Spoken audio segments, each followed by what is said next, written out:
people they invited to be part of the faculty and the research teams over there. His official designation was that of a researcher. And his first exhibition happened here in 1965, not too far from here in Jahangir Art Gallery actually. And there he met this person towards the end of his exhibition, and it would be quite a fateful meeting because he was like, whatever is unsold over here, why don't you give it to me? I'll put it in my gallery. And he agreed to do that. And I mean, that man happened to be Keshav Gandhi, the founder of Chemold. And the rest is history. They had many, many exhibitions together through the 60s, into the 70s, and one even in the 90s. And that relationship continues through Rashna Imhasly-Gandhy, who's Keshav and Khurshid Gandhi's eldest daughter.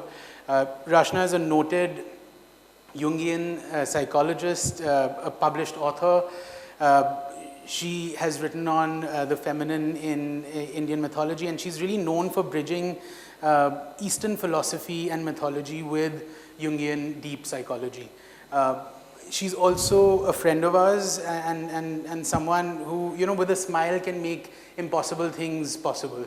And I'll leave it at that for now. Dr. Pheroza Godrej, I think, shares that knack a little bit. She herself is a noted art historian and published author as well, who's written extensively about artists who came to India during the company period and British Raj. She's published and also worked on exhibitions, including at the CSMVS, the Prince exhibition, which is, I think, still installed. Yes, it's a gallery now. It's a gallery now, which is incredible.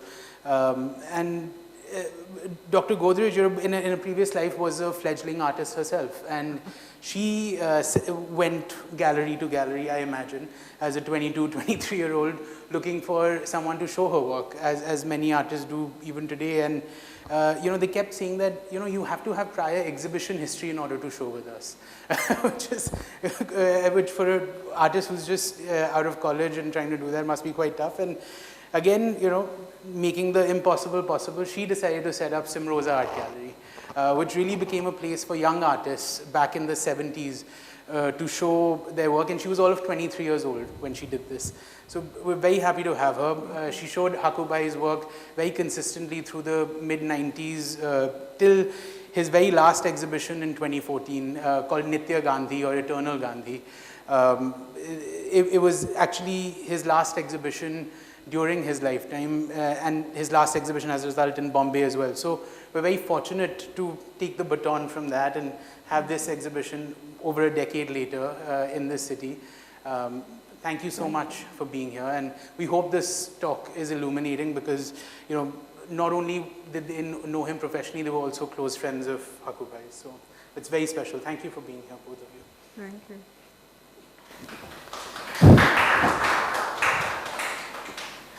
So, Rashna, I think you might know him the longest from everyone who's in this room. I'm assuming, I might be wrong.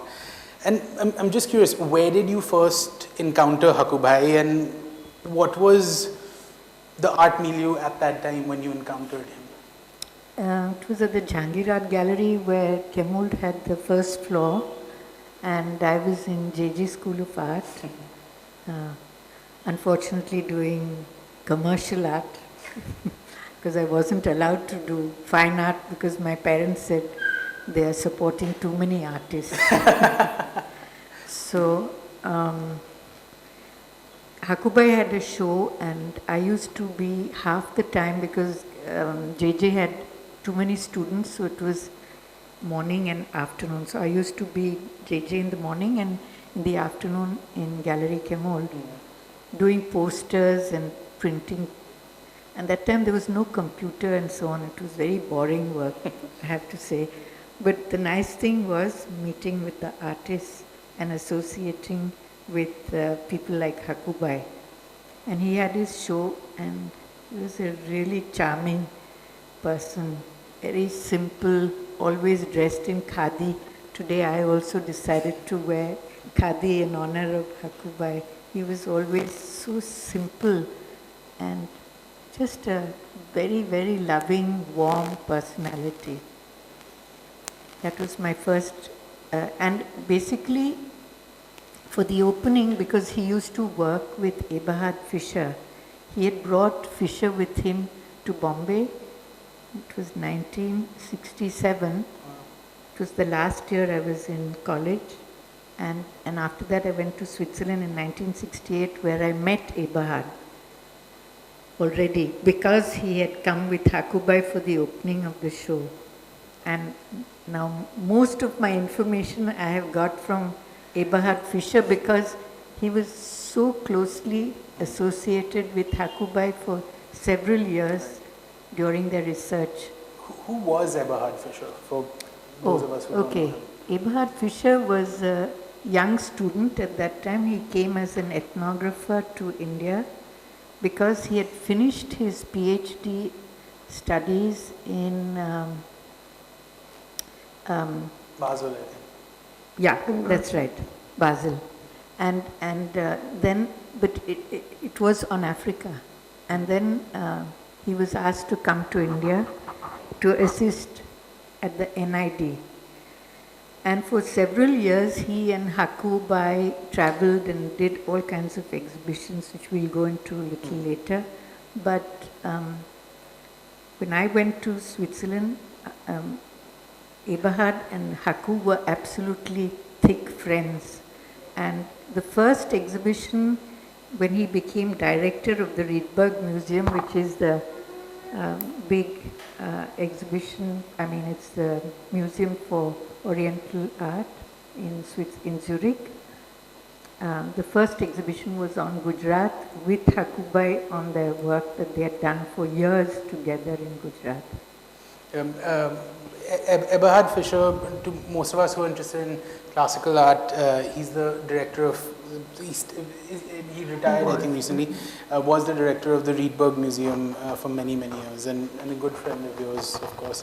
And how did, I mean, NID was this exceptionally international place at that time, it seems. You know, you had Fischer, but you also had Cartier-Bresson, the Eames who were brought in, who actually conceptualized the institution.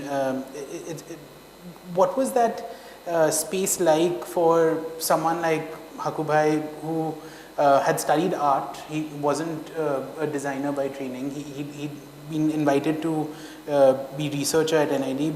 Can either of you throw some light on what NID was like at that time? I'm just going to read out something that Eberhard Fischer had written. Hakubai was employed as a research assistant at NID in Ahmedabad, founded by Gira and Gautam Sarabhai, with Pupul Jaikar as president. The institution was largely funded by the Ford Foundation and located within the museum complex designed by Le Corbusier in Paldi. NID began as a modest but visionary design school guided by Charles Ames and supported by international experts such as Henri Cartier-Bresson, Ernst Scheidenegger, Hans Bülow, Armin Hofmann, and others from US and Germany and Switzerland. And all of them used to be invited by Gira, and the Sarabhais have an absolutely fabulous estate with lots of bungalows, and I just happened to stay in them. And they all used to stay there. It was a wonderful place where they could meet, where they could discuss things together. And Gira was really quite a founder of this whole institution because she really wanted to bring out the arts of Gujarat. Fascinating, yeah. I think NID became that. In fact, in a discussion earlier, I remember you mentioned that NID actually had a show window in Bombay as well. Could you tell us a little bit about that? And this was in the late 60s when the old Bhullabai Memorial Institute, which was the bungalow of Madhuri Desai and her husband, when it was, everybody met over there, the artists had studios there. But I don't recollect NID, it was before NID was established, being there. But definitely in the late 60s, on the first floor of the Bhullabai Memorial Institute, in the building called Akash Ganga, 89 Bhullabai Desai Road, First thing you saw was this large, really large exhibition space, and it was just an exhibition space established by the National Institute of Design, NID, in Bhulabai. And I think it had a lot to do with the connection of the Kasturbai Lalbai family, Madhuri Desai, the Sarabhai family, that they gave this space. And they had several prototypes of what they were doing in Ahmedabad. You could order things there, but you just couldn't say, oh, I'll have a dozen of these or 2 of these. It was an exhibition prototype space. And I don't know who designed it, but I still remember it because it had a black ceiling and white walls. Very, very stunning for its time, a little unusual. And when I started Simrosa a few years later in 71, because we had on the ground floor steel girders and they really looked ugly.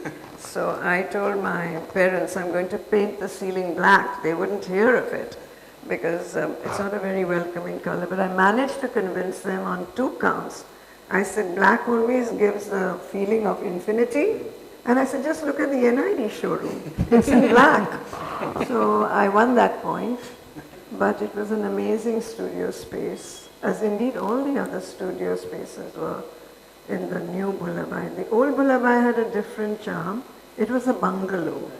And that, of course, was built in front towards the road, Hasman. And that's where the family lived. But yes, NID had a studio there, which I recollect very, very vividly. And did you meet Hakubai around that time? Yes, around that time. But not in the NID studio. He had so many artists friends there, you know. Bal Chabra was there, he had Gallery 69. Ravi Shankar had a studio, Shami Mehmed had a studio, Raza had a studio, Mr. Al-Qazi had a place. Everybody was there, and you know, the only rule that Madhuri Desai had is, I don't want any locks, you guys are not going to use up the space. Everybody can go at any time, 24/7 in those days, and play, perform, write poetry, compose your work, and anyone can have a space within that area. Yeah. Bhulabai, we all know, is a very special moment in time and history. Absolutely. And I think what's fascinating about so many of the artists who were part of that milieu is that they didn't live these siloed lives. They interacted with musicians. Nalini had an exhibition at JNAF recently, and she was talking about how she would go early in the morning. She was one of the young people who used to come there, Nalini Malani. And Nalini and Hakubai are very different artists actually, and from different generations to some extent as well. But I know for a fact that Hakubai had a real appreciation for Nalini's work. And perhaps it was in those early interactions that they would have met sometime in the 60s at Bhulabai. They lived off each other's interests, you know, if I could use such a word. And they learned how to criticize each other's works, appreciate each other's works, and whenever any one of them sold a work, it was party time. Everybody got the treat somewhere or the other. And even people like Ara, Harkishan Lal would come from Valkeshwar, and near the bar would be open, which Madhuri Ma didn't like, and neither did Soli Mama, but they just... It's okay. But Hakubai was also here because of Artist Service Center. Yes. He was a member of Weaver Service Center. Weaver Service Center. Weaver Service Center, because Pupul Jaika started that. Yes. And basically it was also to support artists from other, and they were the kind of town artists looking after tribal. Yeah, and I think... They were all practicing artists. Right. Yeah. Barbe was there, Waghela was there.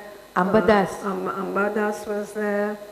There were so many of them, and because you know they came from all the regions. Right. Yeah. The Weaver Service Centers, as you know, were set We up. had Adi Mulam, Adi Arpita Singh. Mulam, yes, Arpita Singh, of course, yes, she was a Weaver Service. In the 70s. Yeah. So it was a really active place, and all the designs that went, I wouldn't say all, but most of the designs that Mrs. Jaika used for the festivals of India, right? I'm not sure about what happened in the 50s, but I was not born then. But whatever, for the Festival of Indias, which Mrs. Gandhi started in 82, 83, all those Vishwakarma, woven in Banaras, all came from Weaver Service Centers. And this is the other thing that we'll see over the course of this talk, and I think time that Haku Shah is someone who shows up at the right place at the right time in many of these histories. You know, he's at Baroda in the 1950s when it's K.G. Subramaniam, Shankho Chaudhary, Bendre, the three sort of pillars of Baroda at the height of their powers. He studies under them. According to Ghulam Sheikh, he was K.G.'s favorite. You know, he spends a decade there, then ends up at the Weaver Service Center in both Bombay and Calcutta before being invited to be part of the team at NID early in that time. And it seems Fisher and he worked really closely together sometime in the late 60s on a few interesting projects. Yeah, Charles Eames, he was an ethnographic person, and he said that Eberhard Fischer should go along with Haku. They had a partnership, and he was like an assistant in 1962. Although he was already recognized as an artist, they wanted him to do ethnographic research. So Eberhard, since he had already trained as an ethnographer, they were sent out together to do research for folk arts. And Eames was so impressed by Hakubai's sort of ability, and they put them to do research in Gujarat, especially specialized in a specific village. And they did very intensive study living there. It was very difficult. According to Eberhard Fischer, sometimes there was no water, they couldn't have baths, it was hot, it was horrible weather, but so fascinating that it didn't matter in the end. Yeah. You know, and that's the thing with Hakubai that I think you must remember. He grew up in Balod, which is a village in Gujarat, and it's only when he's 17 and going off to Baroda that he leaves it. But I think the village never leaves him. You know, like it seems like a through line through all his work. Well, this is not my quote, but since you're looking at me, he had a really very basic, uncomplicated way of thinking. And I think this empathy with rural India, rural India is a phrase I found in what I was reading, and that never left him. And this documentation that Rashna is referring to is really the line drawing there, whether it was a curve of a pot, even section-wise, they showed that, yes, the cross sections. So that skill, and especially in a pottery manual, terracotta manual, is very unusual to find. But when you say, I think they complemented each other. Absolutely. Wouldn't you say that, Rashna, both of them? One coming from a European mindset and one coming from an Oriental mindset. I think they were opposites who attracted each other. But they not only did terracotta, they did so many other things. For instance, just the wheel. There were such beautiful carvings of wheels. And he used to document the carving of a wheel. Who would bother about that? But Hakubai went into that. Or for instance, how many kites can be made? He did a whole book on kites. Yes, you're right. Yeah. In 68, in fact, he gets this Rockefeller grant to Big go to. step forward. Yes, it was a huge thing for him, and he goes to. He leaves his job at NID and goes to Philadelphia to work with Stella Kramrisch, who's another big name in our space, to work on an exhibition called Unknown India, which is essentially material that he and I think Eberhard collected in Gujarat. Yeah, Ratadi was their mainstay. Right. And they did a very, very deep study on Ratadi. And they stayed there for several months. And the second area was Hakubai's own village. Valod. There in Valod. There they spent the time in his home. It was it had a tiled roof, but had cow dung on the floor, and they stayed there for several months. And the grandmother used to cook. The mother used to cook for Hakubai and him, and because he knew so many people, he could get into. For instance, his brother was very interested in festivals, so to take them to the various goddesses and gods, introducing that aspect. Then another brother was into carpentry, so he used to pack all these things that they used to collect all over, these very precious terracotta things, and they used to be packed and sent. I mean, thousands and thousands of terracottas that they documented and collected. Yeah. And many of these terracottas were shipped exactly as you're explaining to Philadelphia, and we're lucky in the back room here and around the exhibition you'll get to see some of these pieces. Some still have their original tags on them from the Philadelphia Museum, which is quite special. And I think one thing I'm curious about, Rashna, is that when you'd come for the opening, you'd said, like there is Mother Earth, to me Hakubai is Father Earth, was Father Earth. What did that mean? That was a very evocative way of putting it. I'm very curious what he meant to you. He was so, in many ways he was very, very Gandhian, because he also started that school and then the exhibition hall which space which he looked after for so many years. And the Tribal Museum. The Tribal Museum. And there, people just used to come and he used to just talk about the people, not about himself. He never projected himself. He was, in a way, I would say, real Gandhian person. To me, that simplicity, no ego in himself. He used to paint when he needed money.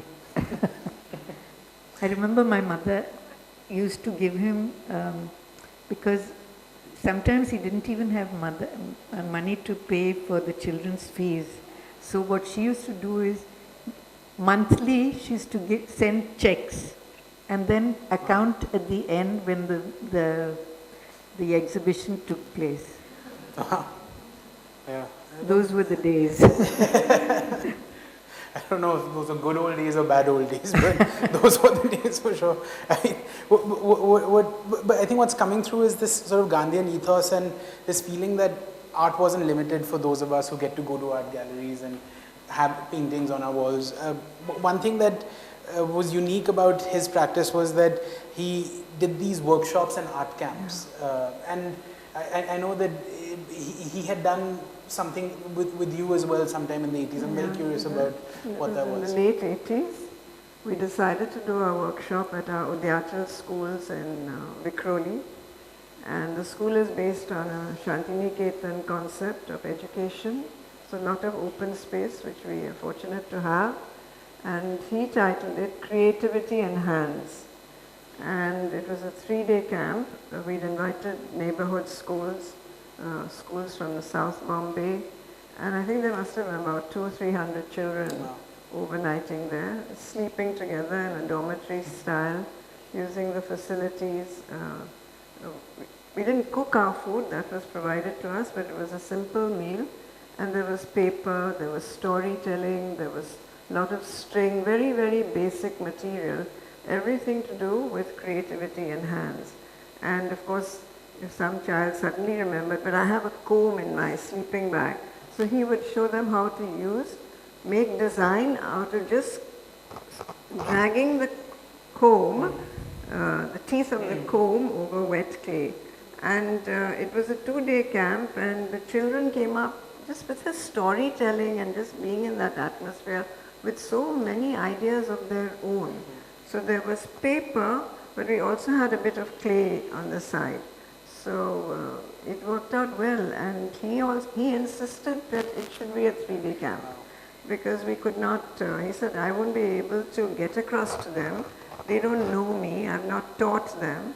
And he was a very diminutive man, so the children identified with this this light, he was a very light figure, and it went very well.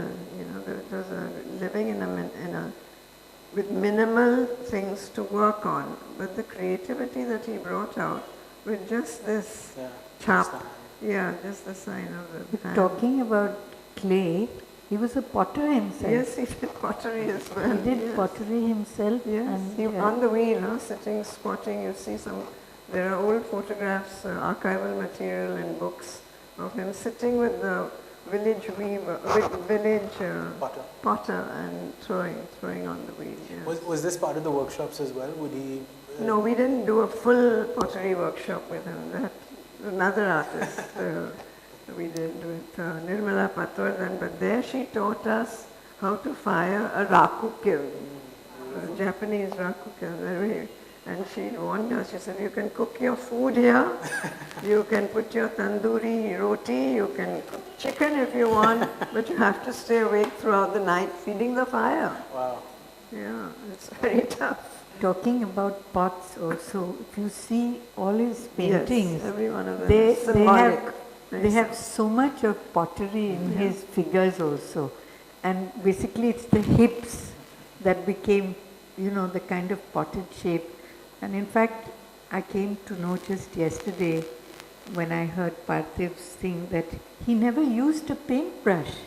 He only used a palette. Palette knife. Yeah. I didn't know that. I think it must have been a more tactile experience, but who knows what drove him to do that. But it is interesting. And I'm curious actually, since we're talking about that, you've researched and written about feminine archetypes in Indian mythology in your book as well. And Jesal has selected works for this exhibition that deal with the feminine and in many different registers. I'm curious what you think of his work with the feminine, because it seems quite different from other artists, especially male artists who were working at that time, and how they dealt with the female form in their work. Well, when we have people dreaming about feminine when it's a man, it means that he's trying to incorporate the feminine in himself. And it's the same with his paintings. The Ardhanarishvara, the feminine within him was coming out. Do you see it as emerge as a form of like androgeneity in his work? Basically, what we say when a woman comes up in the dream, what aspect of that woman is being awakened in yourself? Because we only borrow in dreams, an archetype of a woman. So just the same, the fact that he is painting these kind of pictures is he was really incorporating that feminine side within him. Yeah, and I think what's also interesting is that they're never a specific person. It's always an archetype. It's an ideal. It's an allegory, it seems, of the mother and child or the forlorn lover, etc. He never seems to be painting a specific person, which is interesting. In these paintings you have, even the mother and child, it's like as if it's in a womb, and there are lots of those that you've selected for display. Yeah. There is this.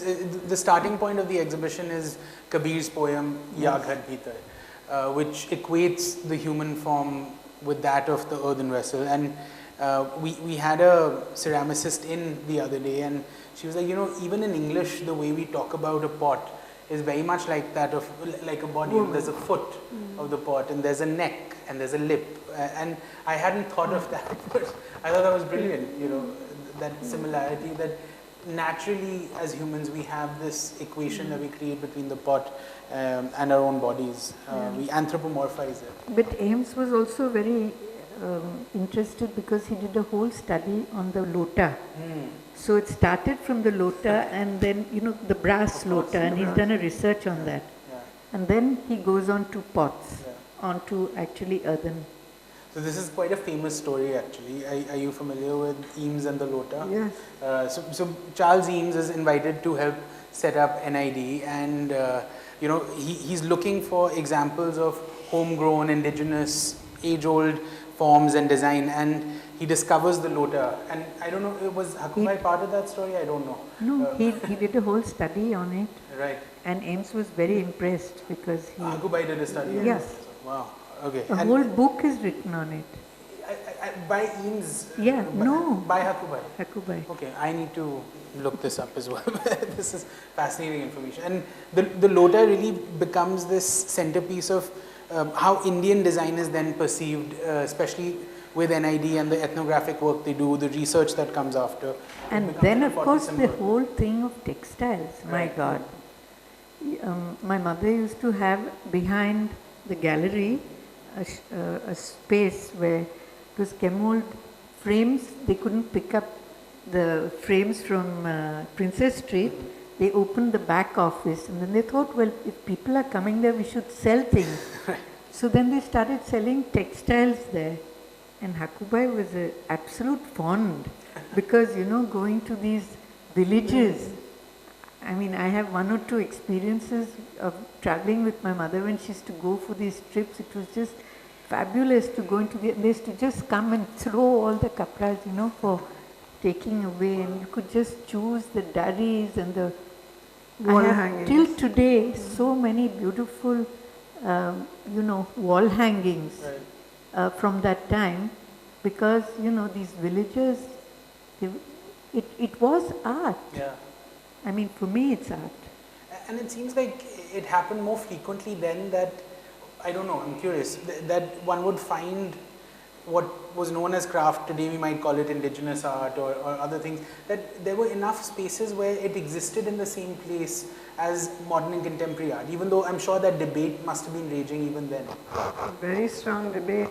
Right. There's this craft, art, utility, what are you showing? Right. And I didn't think it was a criticism, a valid criticism of what I was showing. Right. As long as it had some aesthetic appeal to me, I would show it.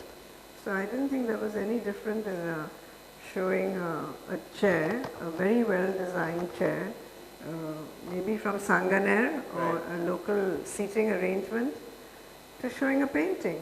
And then with certain artists, you could see that that object was in the painting itself.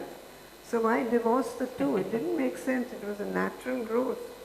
So in fact, Hakubai and If I could Manjeet pull out Baba- that interview please with do. Times of India with Gautam S.G. Vora, I should look for it in their archives because I don't know whether I have it. It was a huge, are you showing art or are you showing craft? And what is wrong if art is also a utility item? Right. And that's why I think that in the hierarchy of forms, there's of course oil painting, then with condescension watercolor, drawing, printmaking. Oh, that's only replicated. You can make so many prints.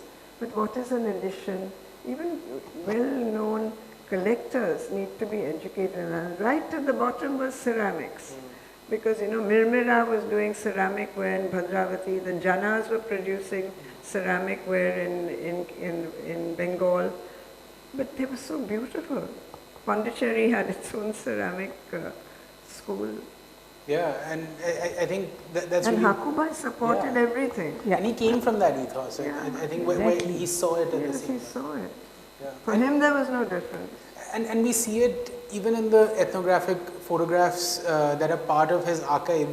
The name of the potter, the name of the person making is always recorded. It's never, it's not almost anonymous. Never, it's never anonymous. Yeah, I think the Japanese do that very well. They have their chop. Right. Yeah. For instance, barley also. Right. Barley, my parents Yeah, used your to, parents did a used lot, to do that in the monsoon. They used to always have a barley show. And just recently, when that that show was closing of Atul. Somebody came into the gallery. I was just happened to be there on the last day, and they are absolute avid French Varley collectors. Wow. And they go back to his village and they collect, and they've got over 100. They have a museum in France of Varley. Incredible. And who are we? You know, we call them, you know. Jeevan Soma. Of course, Divya Somamash. And then Madhubani there was is a another book art form. that my parents did, and they were so delighted at seeing stories of the Varleys, you know. So it's really that which Hakubai realized and really projected, because he didn't see the difference between the kind of the art that the people were doing, whether it was on their walls or whether they were making these objects. For him it was art. So in 1984 or late 80s, I believe, early 90s, 92, 93, Hakubai and Manjeet Bawa collaborated on a traveling exhibition in Australia. Now, Australia is an unusual place where indigenous art and modern art is seen at the same level and has been for decades. Aboriginal art over there is incredibly popular. It's a very vibrant market.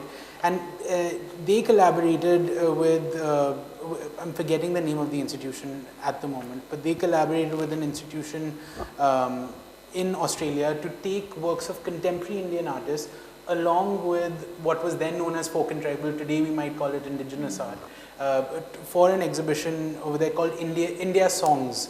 And we were really fortunate, the co-curator happened to walk in with Shireen Gandhi last week and encountered this exhibition and opened the book that Eberhard Fischer produced and found herself in it, which was really lovely and a very poignant moment, because the Art Gallery of New South Wales. They did a lot of things, New South Wales, with Hazaribagh and the Kovar and the Sorai tribals, who also have been exhibited at both the galleries, Kemul and Simrosa. And they went to New South Wales. Incredible. And they have a very funny story to tell. But I'll leave that to the Kovar and Sorai. They really, the mothers as they were called. Now, given that he had all these different things running in parallel, and if we just look at his story as well, right? He's at MSU, he's part of the Baroda group, he's at the Weaver Service Centers, his work with indigenous artists is unparalleled in many ways by anyone else, both as somebody preserving it but also encouraging it and creating new art forms, whether it's the Jogis or several other examples. What about photography? Oh, photography, of course. Photography with him is complicated because it's part documentation, but he's also an incredible photographer. Yeah. Would you like to speak about that? No, I'd like to tell a very strange thing. He was asked by Ames, why don't you photograph more? And he said, I don't have a camera. So many of them didn't have cameras in those days. When he left, he presented him the camera. And then Giraben said, I'm sorry, it doesn't belong to you, it belongs to the institute. So he had to give it to NID. Yeah, this is Charles Eames, the famous American designer who helped set up the institution. But coming back to that point, he's really at several crossroads art historically speaking, right? Whether it's the Baroda story, the Weaver Service Center narrative, his work with indigenous artists, his work as an anthropologist and researcher, but he doesn't sort of neatly fit into this linear canonical narrative that we have about Indian art history, that, there's the Bengal school, and then there is the progressives, and there's Baroda, then, all of this, with the Chola Mandal, etc. He doesn't sort of fit into that very neatly. And I'm curious, as an art historian, how do you see his place in the story of Indian art, looking back? I don't think he needs to be put into any slot. I think he was his own man, his own creator of art. And I don't think he saw himself. If anything, he identified himself with was Baroda. and because most of the artists that he knew were from the MS University. And I don't think it bothered him too much. He was a man who had his own mind, his own mission. He linked himself to the earth, and not so much in a studio as the concept that we have today. And I think in the early 1900s, most Indian artists, wherever they were painting, had no idea about individual studios. It was open ateliers wherever they were. And I think it was very important because they were talking to each other every day. They were exchanging ideas, and today we've lost that. Some young artists don't even want their contemporaries to visit their studios because it has become, a bit of a rat race.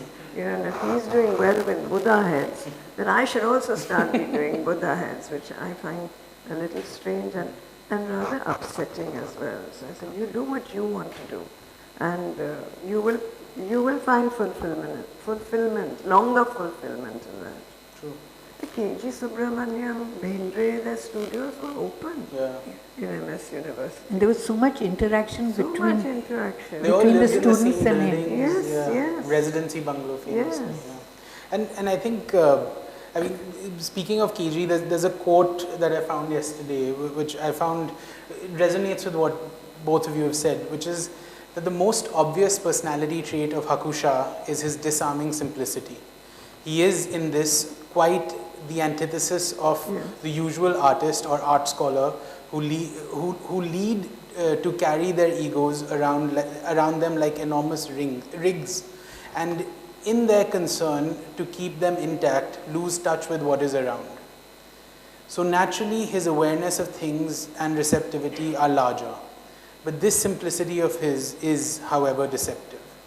For a relatively young artist scholar, his performance is creditable. He is a painter of considerable individuality. This is something KG said. Absolutely. Yeah. He is his own man. Yeah. He's his own artist. Yeah, Parthiv mentioned that after he moved to Delhi, he'd be like, oh, this is happening at Padera Art Gallery, and this is happening at such and such art gallery, and this is what's happening. And he'd be like, people who like my work, they come to me. I don't need to go to them. And really, the world came to him in Ahmedabad. Incredibly international space where Charles and Ray Eames, Charles Correa, B.B. Doshi, who was from Japan, they came. From Japan, so many of them. Issey Miyake, Nakashima, Isamu Noguchi, so many incredible international architects, designers, artists, all made their way to Haku Shah's home in Ahmedabad. And it's a home that should be a sort of a museum and a shrine for how a Gandhian lives. It's a simple two-story home, not much bigger than half this gallery space, stacked one on top of the other. The floor is similar because it's in Kota stone. And when we went, we couldn't even find an easel. And we asked, where was his easel, where was his studio? And they said, no, he would just put the gada on the floor. Canvas against the wall, and start painting, mix the paint on the canvas as he went on with the knife. So left very little in terms of physical evidence that he was ever there and that he painted, except of course these incredible works of art that we get to enjoy today. Thank you so much, both of you, for being here and for doing this. You say floor. I've seen him constantly laying the floor, not terracotta or even dung. Right. And doing again, that again is this brings back that exhibition. Right. That's how the floor began, in tribal, in rural homes, not just tribal, but in rural homes.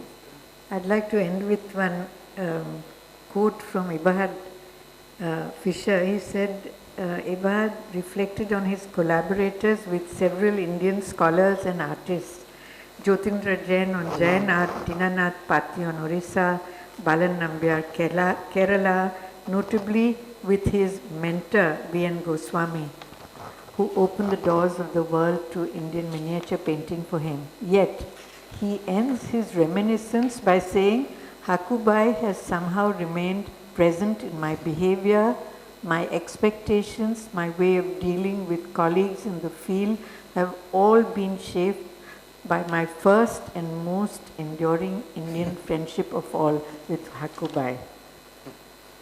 Yeah. What a beautiful note to end on. Thank you. We should mention that the nation also honored him with one of the Padma. Yes, he got the Padma Shri. 1990. Yeah, he got. And so did Padma. Eberhard a few years later, which was rather charming. Absolutely. Are there any questions from the audience? Yeah, please go ahead. When did poetry enter his work and how it influenced him? Oh, that's a great question. When did? Poetry. He's done a whole book of verses, almost like shlokas and or haiku. There are 2, 4, 2, 4. And then on the other side is the image of what he's describing. So to understand the image better, you have to go back to the poetry. So, sometime in the 90s he starts Yes, doing this. he did this, and he did it very successfully. So there are two bodies of work, Hamane Ishq and Manush, for which we also have lovely published catalogues where he does this. He responds to poetry, whether it's Kabir's poetry, Rabindranath Tagore's, Surdas, many others that he responds to in his work. Many of these are drawn from those bodies of work as well. Yeah. Anything else? Yeah, go ahead. I just wanted to ask about the use of color, like if there's any knowledge about those inspirations, about the palette that surrounds us in the room. Like I'm very fascinated by this orange that is almost a little bit towards neon there. I haven't seen it so much in paintings from around that time and just finding it magnetic. But then there's this peachy, rose pink, lush pink, pink that is gray, blue. So yeah, there's this goldenness but then also vibrancy. So I'm just curious about that. Also very rudimentary question, but just wondering if the paintings are in oil. All of these paintings Yeah, are oil. oil. Would either of you like to take the color question? I can. No, You go can ahead. take it, but Go ahead. he did a lot of Krishnas as well, Yeah. and that was always blue and this pinkish tinge on the fleshy part of the figure, if there was a figure in the picture. And of course, you can't get away from the flute. But then he also had very earthen colors like green and ochre, which you see in the fields of Gujarat. So it's hard to tell for me, but please take it forward. Yeah, no, it's fascinating because we have two very early works on either side of the space, and what you see there is the palette's much darker, and this is something that we've been talking to many curators, historians, scholars who've been coming in, artists, that there's something about the artists working at that time in the 50s and 60s that their palette is much more subdued. They're working with earth colors in that sense. So lots of browns, lots of dark greens. There's a painting there of a mother and child which looks like the color of geru, that terracotta tinge that you find in Warli paintings as well. But as time moves forward, his palette seems to lighten, and the painting that you see there, the pinks that you were talking about, that's actually the most recent painting of his that we have as part of the exhibition. It was done in the 2010s, in the last decade of his life. And it seems like he has this amazing expressionistic explosion, and there's a certain abandon with which he approaches color later in his life. He's much more experimental.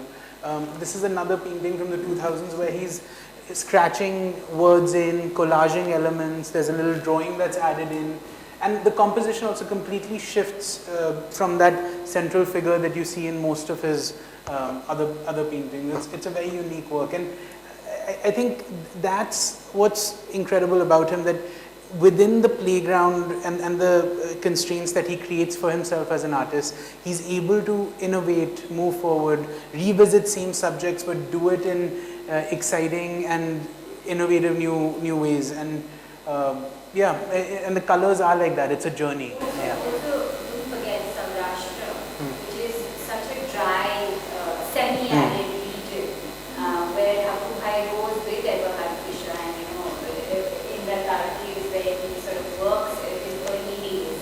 And I mean, if you think about the number of artists who are inspired by this region, and the colors that come from that region are very similar to what you Raza see as in well, these yeah. caves. Raza is one, the oranges, reds, Yeah. pinks and browns Yeah. and greens are Yeah. actually the 5 colors that you kind of see. Yeah. Primary color. And you see it in the textiles, you see it in the landscape. Yeah. So that's a great question. Yeah. Anything else? Thank you so much, everyone, for joining us, and thank you. Thank you.